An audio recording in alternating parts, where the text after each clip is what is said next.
Footnote to Youth by Jose Garcia. The sun was salmon and hazy in the west. Dodong thought to himself he would tell his father about Teang when he had got home. After he had unhitched the carabao from the plow and led it to its shed and fed it, he was hesitant about saying it. He wanted his father to know what he had to say was of serious importance as it would remark a climacteric in his life. Dodong finally decided to tell it, but a thought came to him that his father might refuse to consider it. His father was a silent, hard-working farmer who chewed a nut, which he had learned to do from his mother, Dodong's grandmother. He wished as he looked at her that he had a sister who could help his mother in the housework. I will tell it to him. The ground was broken up into many fresh wounds and fragrant with a sweetish, earthy smell.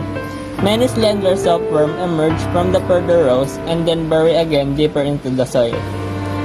A short colorless worm marched blindly to Dodong's foot and crawled clumsily over it. Dodong's got tickled and jerked his foot, flinging the worm into the air.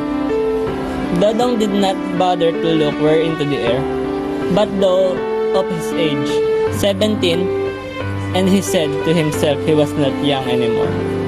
Dodong unhitched the carabao leisurely and gave it a healthy tap on the hip. The beast turned its head to look at him with the dumb, faithful eyes. Dodong gave it a slight push and the animal walked alongside him to its shed.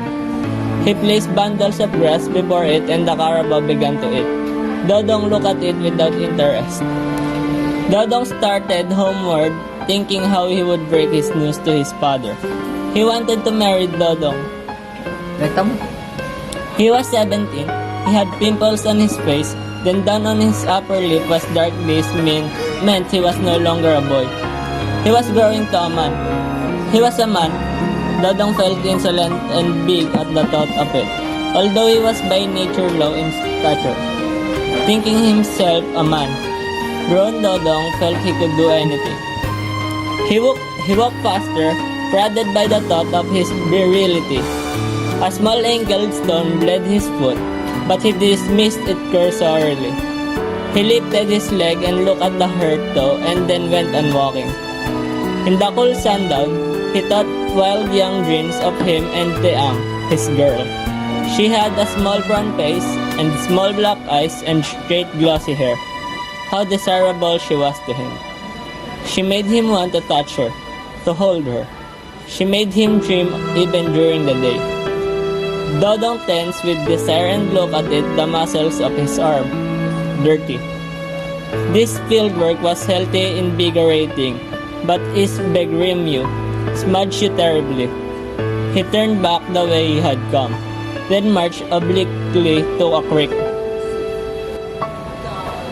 Must you marry Dodong? Dodong resented his father's question. His father himself had married early. Dodong stripped himself and laid his clothes, a gray undershirt and red Kundiman shorts, on the grass. Then he went into the water, wet his body over and rubbed at it vigorously. He was not long in bathing. Then he marched homeward again. The bath made him feel cool. It was dusk when he reached home. The petroleum lamp on the ceiling was already lighted and the low unvarnished square table was set for supper. He and his parents sat down on the floor around the table to eat. They had fried freshwater fish and rice but did not partake of the fruit. The bananas were overripe and when one held that, they felt more fluid than solid. Dodong broke off a piece of cake, sugar, dipped it in his glass of water and ate it. He got another piece and wanted some more, but he thought of leaving the remainder for his parents. Dodong's mother removed the dish when they were through, and went with slow, careful steps, and Dodong wanted to help her carry the dishes out. But he was tired and now felt lazy. He wished as he looked at her that he had a sister who could help his mother in the housework. He pitied her, doing all the housework alone. His father remained in the room, sucking at his tooth. It was paining him again. Dodong knew Dodong had told him often and again to let the town dentist pull it out, but he was afraid. His father was. He did not tell that to Dodong, but Dodong guessed it. Afterward, Dodong himself thought that if he had a decayed tooth, he would be afraid to go to the dentist. He would not be any bolder than his father. Dodong said while his mother was out that he was going to marry Tiang. There it was out, what we had to say, and over which he had said it without any effort at all and without self-consciousness. Dodong felt relieved and looked at his father expectantly. At the crescent moon outside shed its feeble light into the window, graying the still black temples of his father. His father looked old now. Dodong. I am going to marry Tiang. Dodong said. His father looked at him silently and stopped sucking the broken tooth. The silence became intense and cruel. And Dodong was uncomfortable and then became very angry because his father kept looking at him without uttering anything. I will marry Tiang. Dodong repeated. I will marry Tiang. His father kept gazing at him in flexible silence and Dodong fidgeted on his seat. I asked her last night to marry me, and she said, Yes, I want your permission. I want it. There was an impatient clamor in his voice, an exacting protest at his coldness, this indifference. Dodong looked at his father sorely.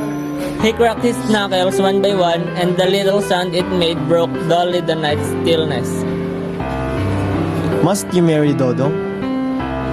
Resented his father's question. His father himself had married early. Dodong made a quick impassioned essay in his mind about selfishness, but later he got confused. You are very young, Dodong. I'm 17. That's very young to get married at. I want to marry. Tiang's a good girl. Tell your mother. Her, tatay. Dodong, you tell your inay. You tell her. Alright, Dodong. Alright, Dodong. You will let me marry Tiang? Son, if that is your wish, of course. Dodong was immensely glad he has asserted himself. He lost his resentment for his father. For a while, he even felt sorry for him about the pain he stood. Then he confined his mind dreaming of Tiang and himself. Sweet young dreams. Dodong stood in the sweltering noon heat, sweating profusely so that his camiseta was damp. He was still like a tree and his thoughts were confused. His mother had told him not to leave the house, but he had left. He wanted to get out of it without clear reason at all. He was afraid. He felt afraid of the house. It had seemingly caged him, to compress his thoughts with severe tyranny. He was also afraid of Tiang who was giving birth in the house. She paced screams that chilled his blood. He did not want her to scream like that. He began to wonder madly if the process of childbirth was really painful. Some women, when they give birth, did not cry. In a few moments, he would be a father. Father. He whispered the word with awe, with strangeness. He was young. He realized now contradicting himself of 9 months ago. He was very young. He felt scared, troubled, uncomfortable. Dodong felt tired of standing. He sat down on a sawhorse with his feet close together. He looked at his schoolhouse toes. Then he thought suppose he had 10 children. The journey of thought came to a halt when he heard his mother's voice from the house. Somehow, he was ashamed to his mother of his youthful paternity. It made him feel guilty as if he had taken something not properly his. Come up, Dodong. It's over. Suddenly, he felt terribly embarrassed as he looked at her. Somehow, he was ashamed to his mother of his youthful paternity. It made him feel guilty as if he has taken something not properly his. He dropped his eyes and pretended to dust off his condiment shorts.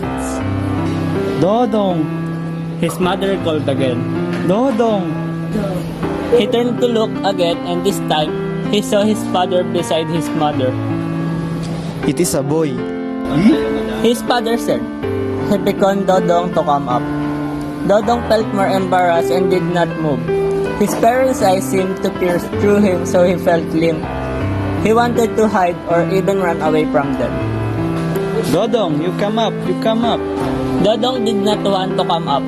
He rather stayed in the sun. Dodong, Dodong. I'll come up. Dodong traced the tremulous steps on the dry parched yard. He ascended the bamboo steps slowly. His heart pounded mercilessly in him. Within, he avoided his parents' eyes. He walked ahead of them so that they should not see his face. He felt guilty and untrue. He felt like crying. His eyes smarted and his chest wanted to burst. He wanted to turn back, to go back to the yard. He wanted somebody to punish him. Son, His father said. And his mother. Dodong. How kind their boys were. They plowed into him, making him strong. Teang, Dodong said. she's sleeping, but you go in. His father led him into the small sawali room. Dodong saw Teang, his wife, asleep on the paper with her soft black hair around her face. He did not want her to look that pale. Dodong wanted to touch her, to push away that stray wisp of hair that touched her lips. But again, that feeling of embarrassment came over him, and before his parents, he did not want to be demonstrative. The hilot was wrapping the child. Dodong heard him cry. The teen voice touched his heart. He could not control the swelling of happiness in him. you gave him to me. You gave him to me. Dodong said. Blas was not Dodong's only child. Many more children came. For 6 successive years, a new child came along. Dodong did not want any more children, but they came. It seemed that the coming of children could not help. Dodong got angry with himself sometimes. Teang did not complain, but the bearing of children told on her. She was shapeless and thin, even if she was young. There was interminable work that kept her tied up. Cooking, laundering, the house, the children. She cried sometimes, wishing she had no marriage. She did not tell Dodong this, not wishing him to dislike her. Yet she wished she had not married. Not even Dodong, whom she loved. There had been another suitor, Lucio, older than Dodong by 9 years, and that was why she had chosen Dodong. Young Dodong, who was only 17, Lucio had married another. Lucio, she wondered, would she have borne him children? Maybe not either. That was a better lad, but she loved Dodong. In the moonlight, tired and querulous, he wanted to ask questions and somebody to answer him. He wanted to be wise about many things. Life did not fulfill all of youth's dreams. Why must be so? Why one was forsaken after love? One of them was why life did not fulfill all of the youth's dreams. Why it must be so? Why one was forsaken after love? Dodong could not find the answer. Maybe the question was not to be answered. It must be so to make youth. Youth must be dreamfully sweet. Dreamfully sweet. Dodong returned to the house, humiliated by himself. He had wanted to know little wisdom but was denied it. When Blas was 18, he came home one night, very flustered and happy. Dodong heard Blas, therefore he could not sleep well at night. He watched Blas undress in the dark and lie down softly. Blas was restless on his mat and could not sleep. Dodong called his name and asked why he did not sleep. You better go to sleep. It is late. Dodong said. Life did not fulfill all of youth's dream. Why it must be so? Why one was forsaken after love? Itay, Blas called softly. Dodong stared and asked him what it was. I'm going to marry Tona. She accepted me tonight. Itay, you think it's over? Dodong lay silent. I love Tona, and I want her. Dodong rose from his mat and told Blas to follow him. They descended to the yard where everything was still and quiet. The moonlight was cold and white. You want to marry? You want to marry Tona? Dodong said. Although he did not want Blas to marry yet, Blas was very young. The life that would follow marriage would be hard. Yes. Must you marry? Blas' voice was filled with resentment. I will marry Tona. You have objection, Itay. Blas asked awkwardly. Son, none. But for Dodong, he didn't do anything. Youth must triumph. Now afterward, it will be life. As long ago, youth and love did triumph for Dodong, and then life. Dodong looked wistfully at his son in the moonlight. He felt extremely sad and sorry for him.